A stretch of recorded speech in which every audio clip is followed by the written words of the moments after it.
Welcome to this special ChannelX Leaders interview. Delighted to be joined by Aime from the B&Q Marketplace Group. Welcome, Aime. How are you today?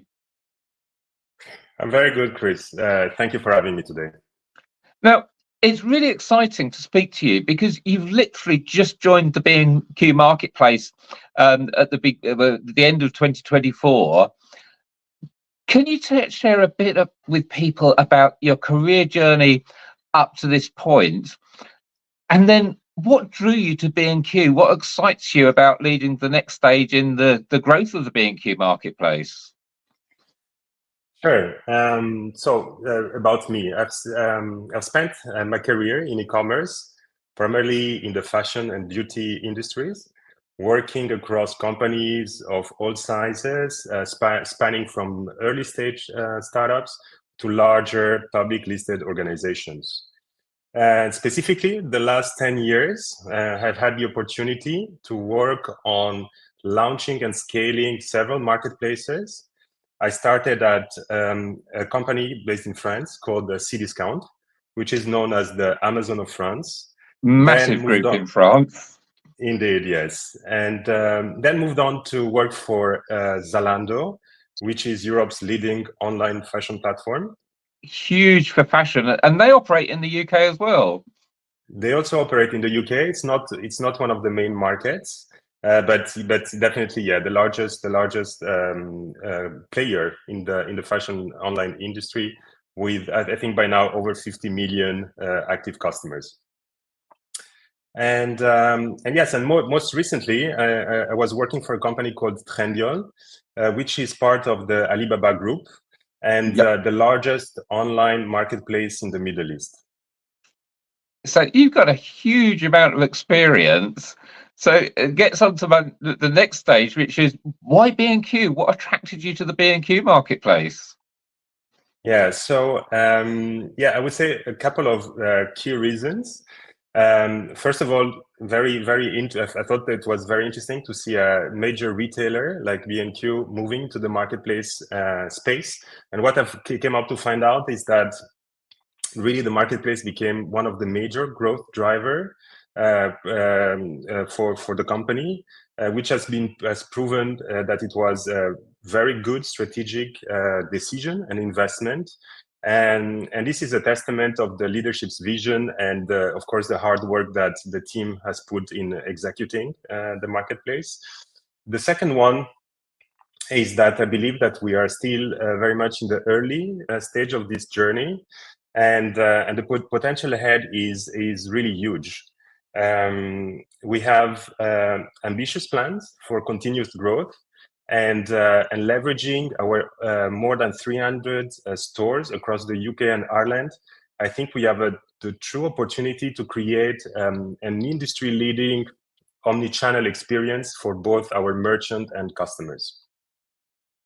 So, as a relatively new leader of the B&Q Marketplace, what's been your key priorities in the first few months? What have you observed about the marketplace? Perhaps good, perhaps not so good.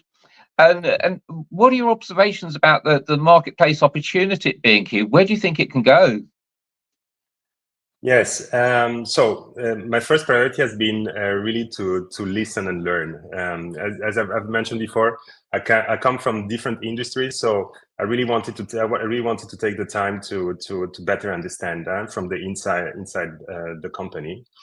So I spent really most of the first few weeks getting to know the teams, our partners, our stakeholders, and understanding the company culture, and as well as assessing the overall industry landscape, which is completely new for me. In terms of takeaways, I can say that essentially the team was really what sort of like struck me. A group of very talented individuals, very dedicated. Many of whom have actually been with the marketplace since day one, which is actually truly inspiring. And really, their hard work have really set very high expectation for the marketplace. So looking ahead, my focus is maintaining the momentum and continuing to raise the bar in how we support our merchant and continue to enhance the customer experience. And looking at the marketplace growth and strategy, I mean, the B&Q Marketplace has seen fantastic growth to date, from a standing start to definitely the biggest home and garden focused marketplace. What's your vision for its future? How do you plan to build on the success so far? So I would say that our success will be built around three key pillars. The first one is around customer obsession. We serve both merchant and customers, and our focus has to be on creating great experiences for both of them and continue to maximize the value we create for them. The second one will be around innovation and omnichannel. We want to combine the best of both worlds, the flexibility and scale of what we can offer through an online marketplace, with the trust, personal touch, and convenience of a physical retailer. Essentially, we want to provide, a broad marketplace assortment, complemented with B&Q's curated selection, ensuring customers can get a mix of broad choice, large, different type of pricing, and a variety of fulfillment options. The third pillar and last one would be around empowering our merchants. We are committed to helping our sellers grow, and this includes launching new tools like retail media, for instance. And we want to continue to create an ecosystem of preferred partners to solve common challenges merchants come across and help them grow on our platform. I would like to add one more thing, is that actually, above all, we need to continue to be agile. As you know, in e-commerce, everything moves extremely fast, and our ability to adapt will define definitely our long-term success. I think perhaps one of the most interesting things you said there is the leveraging the power of the online with the real estate that B&Q's got, and a true omni-channel experience. And I'd be very interested to see where that moves in the future for things like potentially click and collect and returns in store, and just how far you can take that experience. That's correct. Those are definitely some of the areas we're exploring. We are already offering actually returns for marketplace from the stores, and we have more plans to come in the near future around leveraging our network of physical stores. And talking of leveraging opportunities, you've just opened up the marketplace to international sellers from some countries. Why is this an important step, and what kind of opportunities does this create both for sellers and customers? What can we expect from the international expansion? Sure, happy to share what we've been doing. So we started by enabling cross-border sales for sellers in the Netherlands, Spain, Italy, Poland, and Ireland. And we have plans actually to expand further into Europe, the US, and even Far East and the Far East. From our perspective, this expansion brings two major benefits, from the customer perspective and from the seller's perspective.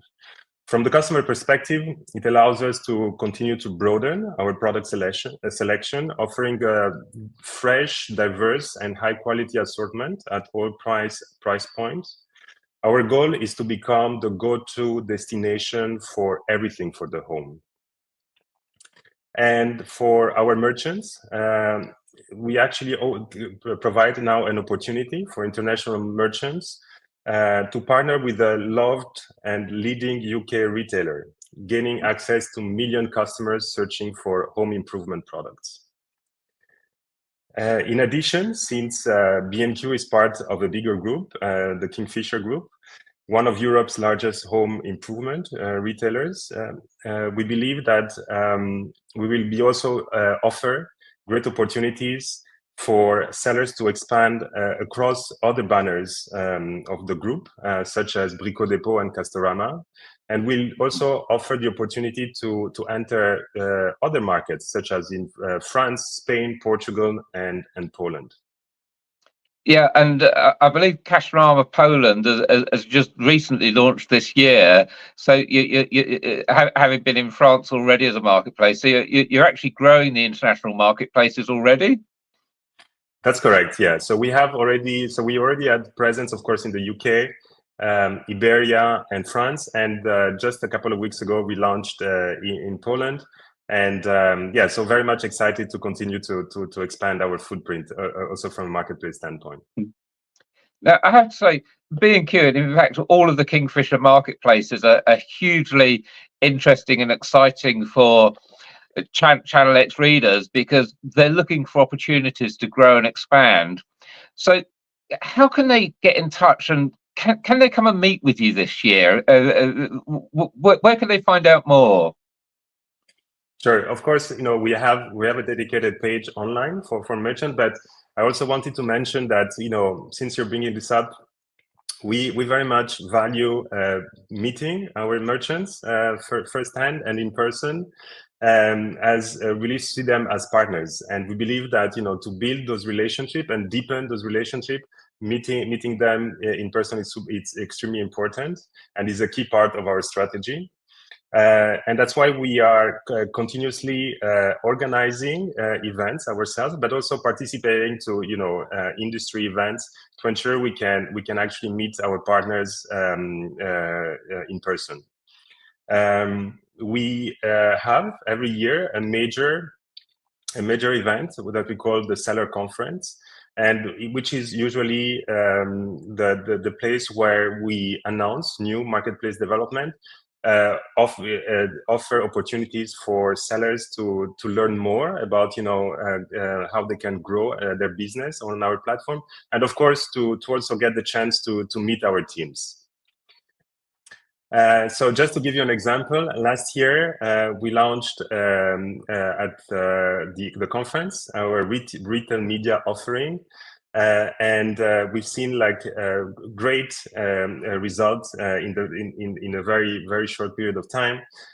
Sellers were able to see, using the service, see major incremental sales, and also gave us feedback that they see higher returns on ad spend compared to other advertising platform, and the adoption is very much, is going extremely well, as we've been able to see. So I've got to ask, when I think of B&Q or DIY.com, I'm kind of thinking decorating, building, garden, furniture, mowers, maybe coming into spring, compost and seeds. But the marketplace has grown much, much broader than that now. I've seen air fryers on the marketplace. I've seen televisions on the marketplace. Things are outside of the normal sort of home decoration and DIY. Where do you hope the marketplace will go long term, and what type of sellers should be speaking to you, coming to the events, logging onto the website and applying to sell on the B&Q marketplace? So as I was mentioning a bit earlier, we created this definition of everything for the home. So this is basically sort of like now our North Stars. We want to basically bring to the marketplace not only home improvement and DIY sellers, but essentially expanding across more categories around the home. So you've mentioned some of the new categories around small appliances, electronic, and so forth. But we will continue to look into expanding our offering across new categories. Yeah, we will announce more of those actually in some of the events that will come in the near future. So the message is come to a B&Q event. If you're already selling on the marketplace, the seller conference, and if not, one of the smaller events around the country where you're inviting potential new sellers to the marketplace. That's correct. Aime, I want to thank you so much for your time. But before I let you go, One last message for people that are still unsure whether they should be selling on B&Q or not yet. What's the one reason that a retailer or a brand should be engaging with you today? Yeah, so maybe a final message is, B&Q is an amazing brand in the UK. We have millions of customers that trust us, and as by joining us and partnering with us, you will have the opportunity to sort of like address our customer base of very fund and very dedicated customers to our brand. And I have to say, I think B&Q, it's one of the few brands that's kind of got 100% brand recognition across the UK. So it is the marketplace to be. So Aime, I want to thank you so much for your time today, and I hope to speak to you again soon. Thank you very much for having me, Chris. I'm looking forward to speak again soon.